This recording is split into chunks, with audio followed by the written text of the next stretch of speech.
Welcome to a world where the veil between the living and the dead is dangerously thin. The Ouija board is more than just a game. Many have used it, and not all have walked away unscathed. Tonight, we explore chilling true stories of those who made contact and lived to regret it forever. Are you ready to hear what happens when the other side answers?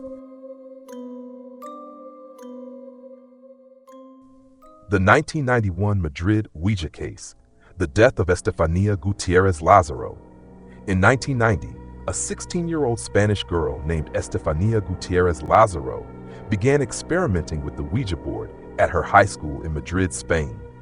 She and her friends had sneaked a board into class, attempting to contact a friend's deceased boyfriend. But something went terribly wrong. A teacher caught them mid-session and snatched the board away, breaking it in half.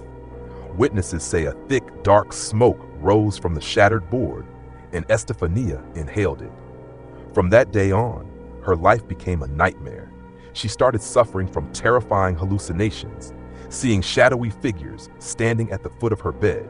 She told her parents these figures would whisper to her at night, calling her name in eerie voices. Her once cheerful personality changed. She became distant, erratic, and violently lashed out at unseen entities. Doctors were baffled. They couldn't explain the seizures, convulsions, or the terrifying visions she endured daily. After 6 months of agony, on August 14, 1991, Estefania died suddenly and mysteriously in a hospital. The autopsy listed her cause of death as sudden pulmonary failure, but her family knew something darker was at play. But the horror didn't end there. After her death, the Gutierrez family's home became haunted. Unseen hands banged on walls, doors slammed shut, and at night they heard Estefania's muffled screams echo through the house. One night, her mother saw a dark figure standing over her youngest son. When she turned on the light, it vanished. The situation became so terrifying that the family called the police. When officers arrived, they witnessed the horror firsthand, doors opening and closing on their own, a Jesus Christ portrait ripped off the wall, and loud unexplained banging. In the official police report, one officer stated, "We had never seen anything like it. We were terrified." The case remains one of Spain's most well-documented paranormal incidents, even inspiring the 2017 horror film Veronica. To this day, no one knows what really happened to Estefania, whether it was psychological, supernatural, or something even darker. One thing is certain, the Ouija board session that day didn't just end, it opened something that never left. The 2001 London Ouija board slaughter, The Devil Made Me Do It. In 2001, in Walthamstow, London, a group of young friends gathered in a dimly lit apartment for what was supposed to be a harmless Ouija board session. But by the time the night ended, one of them was dead, and the murderer claimed he was possessed by Satan himself. It all started when 24-year-old Paul O'Halloran, a quiet and reserved man, joined his friends for a Ouija board session. The group asked the usual questions. Is anyone here with us? What do you want? But things took a frightening turn when the board spelled out Paul's name. The atmosphere shifted. The lights flickered. Paul became visibly disturbed, his breathing heavy.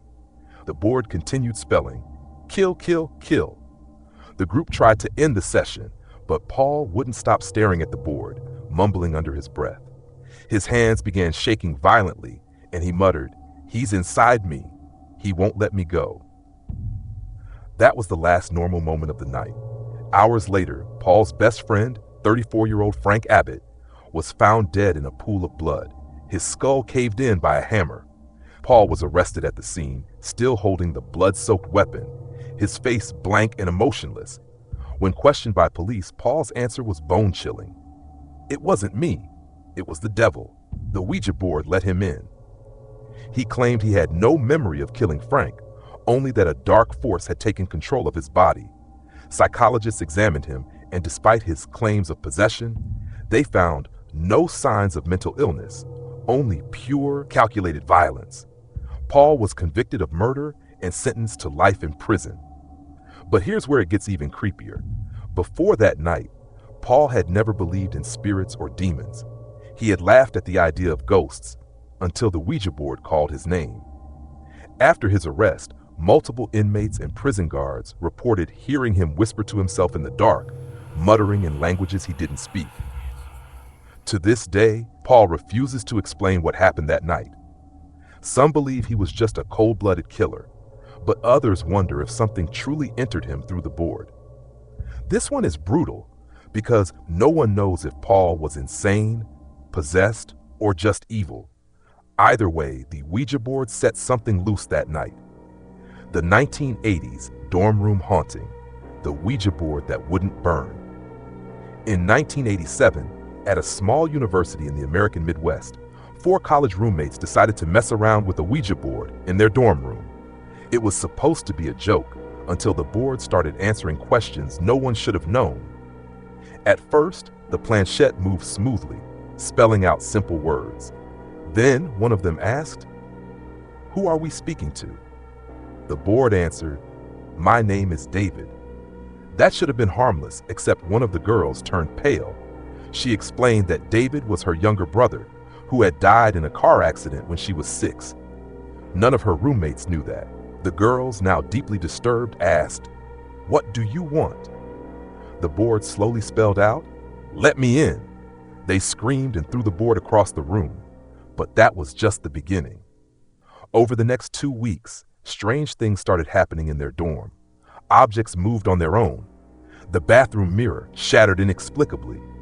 One of the girls woke up to see a dark figure standing at the foot of her bed. Another reported hearing someone whisper her name in the dead of night, but her roommates were asleep. Terrified, they decided to destroy the board. They took it outside and burned it in the courtyard, watching it blacken and turn to ash. But when they returned to their room, the board came back. The Ouija board was sitting on their closet shelf completely unharmed. They ran screaming to their dorm supervisor, who had it removed and thrown away. But for the rest of the semester, the room remained plagued with cold spots, flickering lights, and eerie whispers. After they moved out, the next set of students reported the exact same things, and eventually, the university sealed off the room permanently. To this day, no one is sure what they contacted or if it ever left. The 2012 Zirkle family haunting, the Ouija board that destroyed a family. In 2012, in Ashland, Kentucky, the Zirkle family, parents Stephen and Sarah and their 2 daughters, 14-year-old Lisa and 10-year-old Emily, moved into an old house on the outskirts of town. They had no idea of the horror that awaited them. One evening, Lisa and Emily found an old, dusty Ouija board in the basement. Curious, they brought it upstairs. Their parents were strictly religious, so they waited until they were alone before using it. Their first question was innocent. "Is anyone here with us?" The planchette moved immediately. "Yes!" Lisa, growing uneasy, asked, "What is your name?" The board spelled Zoe, then stopped. Suddenly, Emily gasped and clutched her chest. She said she felt like someone was sitting on her, crushing her lungs. The girls screamed and threw the board away, but from that moment on, the nightmare began. Over the next few months, the family experienced terrifying activity. Objects levitated and shattered on their own. The family dog refused to enter certain rooms, barking at nothing. Emily began speaking in a low, guttural voice in her sleep, sometimes in languages she didn't know. Lisa would wake up with deep scratch marks on her back, though no one in the house could explain how they got there. Stephen and Sarah, now convinced that something was in the house, brought in a priest to bless the home. But when he entered, every light in the house exploded at the same time. Then, one night, Lisa whispered to her parents, "He's in the corner." They turned, and both parents saw a tall, shadowy figure standing in their bedroom. But as soon as Stephen reached for the light, it vanished. By the end of 2013, the family was falling apart. Sarah, once a loving mother, became withdrawn, paranoid, and violent. Stephen started drinking heavily, convinced he was being watched. Lisa and Emily both suffered severe night terrors, waking up with bruises and scratches. One night, Lisa wrote in her journal, "It won't leave us alone. It wants us dead." Just 2 weeks later, the worst happened. On April 7, 2014, neighbors heard screaming from the Zirkle home. When police arrived, they found a gruesome scene. Sarah had stabbed Stephen to death in the kitchen, carving a strange symbol into his chest. Lisa and Emily were found unconscious in their bedrooms, their walls covered in the same symbol, drawn in their own blood. Sarah was arrested at the scene, muttering the same phrase over and over. "He told me to, he told me to, he told me to." When asked who, she only responded, "Zozo." Who or what was Zozo? Zozo is a name that has appeared in Ouija board sessions for decades. Many believe it's a demonic entity that preys on those who use the board carelessly. Others think it's a psychological phenomenon, a subconscious projection of fear. But what happened to the Zirkle family is undeniably real. Sarah was declared insane and committed to a psychiatric hospital. Lisa and Emily survived, but refused to speak of that night. The house was abandoned and later demolished after multiple owners reported hearing whispers and seeing dark figures inside. To this day, no one knows what truly happened in that house, or if Zozo ever left. This next story is so disturbing that even law enforcement wanted nothing to do with it. It's the only documented case where an entire police department refused to continue an investigation because they were afraid of what they were dealing with. The 1987 San Pedro haunting, the Ouija board that terrorized a woman. In 1987, in San Pedro, California, a woman named Jackie Hernandez was going through the worst time of her life. She was recently divorced, struggling financially, and raising 2 kids alone. Desperate for guidance, she and a friend decided to use a Ouija board in her small, rundown home. It was supposed to be harmless, but what they contacted was anything but. At first, the board responded normally, but when they asked who was there, the planchette began moving erratically. It spelled out, "My death." Confused, Jackie asked, "What do you mean?" The board slowly spelled, "Drowned, help me." The candle flickered violently. The air in the room grew ice cold. Then, without warning, the planchette shot off the board and slammed against the wall. Jackie and her friend refused to play again, thinking it was just a freak incident. But that night, her nightmare began. Over the next several weeks, Jackie reported horrifying activity in her house. Objects flew across rooms violently with no explanation. She heard heavy breathing and whispers coming from inside the walls. Dark, shadowy figures manifested in the corners of her home. The smell of rotting seawater filled her bedroom at night. One night, as Jackie did laundry in her garage, she suddenly felt an invisible force grab her. A pair of unseen hands wrapped around her neck, lifting her off the ground. She kicked and clawed at nothing, gasping for air. Just as she was about to lose consciousness, the grip released, and she fell to the floor, choking. The next morning, she found deep red marks on her throat. She was being attacked by something she couldn't see. Terrified, Jackie called the police. 2 officers arrived and searched the home. At first, they found nothing. But as they went into the attic, they saw something that made them run out of the house immediately. There, in the darkness, was a man's face staring at them. But it wasn't a living person. It was gray, sunken, and lifeless. And then it vanished. The officers refused to return. They told Jackie they wanted nothing to do with whatever was in that house. They wouldn't file a report. They wouldn't investigate further. They just left. Desperate, Jackie reached out to paranormal investigators who uncovered something chilling. Years before Jackie moved in, a man named James Mackenzie had drowned in the San Pedro harbor. He was a sailor, and his body had washed up just a few miles from her house. They believed that Mackenzie's spirit had attached itself to Jackie, possibly using the Ouija board as a way to make contact. But whatever they found in the attic, that was something else entirely. Jackie eventually fled the home, and the activity followed her for years. She claimed she was still haunted by the entity, waking up to see shadow figures standing over her bed. To this day, the San Pedro haunting remains one of the most terrifying documented cases in paranormal history. This is one of the most chilling Ouija board incidents in history. The 2014 El Tablon mass possession, the Ouija board that drove a village insane. In November 2014, in the remote village of El Tablon, Colombia, a group of school children decided to play with a Ouija board.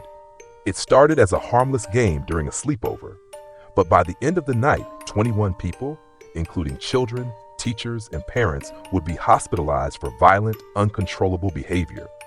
And some say the entity they summoned never left. It began with 6 teenage girls in a dimly lit school dormitory. They huddled around the board, giggling nervously. One of them whispered, "Is anyone here?" The planchette began to move. It spelled out, "I am watching." The girls froze. One of them laughed nervously and asked, "Who are you?" The response came quickly, "You know me." Then, before anyone could react, one of the girls, Lucia, suddenly let out a blood-curdling scream. She collapsed, convulsing violently. Her eyes rolled back into her head, and she began speaking in a guttural, inhuman voice. The others screamed and ran out of the room, but it was already too late. Within minutes, more students began falling to the floor, convulsing and screaming. Some clawed at their faces. Others laughed hysterically before weeping uncontrollably. By the time teachers and parents arrived, the scene was pure chaos. 21 people were in a trance-like state. They screamed, sobbed, and violently attacked anyone who came near them. Some were rambling in unknown languages. A few were speaking in multiple voices at the same time. The local priest was called. The priest tried to perform mass exorcisms. But the moment he began praying, a bookshelf flew across the room and smashed into the wall. The villagers fled the building, leaving the possessed behind. By the next morning, authorities arrived and transported 21 people to the hospital. Many of them were restrained with leather straps, thrashing violently. Some patients screamed nonstop for hours, repeating the same phrase over and over, "It's still here." Others refused to drink water, whispering that it was poisoned. One girl, Lucia, remained completely catatonic for days. When she finally spoke, she said just 2 words, "It's coming." But the strangest part? Medical tests found nothing wrong with them.